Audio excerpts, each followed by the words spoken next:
Hello guys, তো আবার পুজোর শপিং মানে এটা হচ্ছে আমার দিদান আমাকে গিফট করেছে, মানে আমার মায়ের মা গিফট করেছে।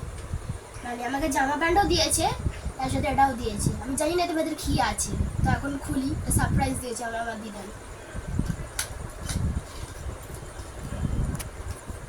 ওয়াও, কি সুন্দর এটা! এই দেখুন, একেবারে হাতে পড়ে থাকে।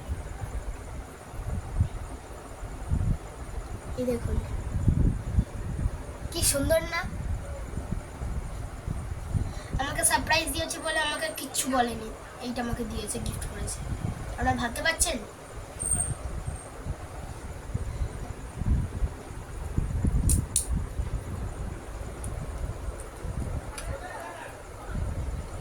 টাটা, আবার পরের পুজোর মানে শপিং করে দেখাবো আপনাদের।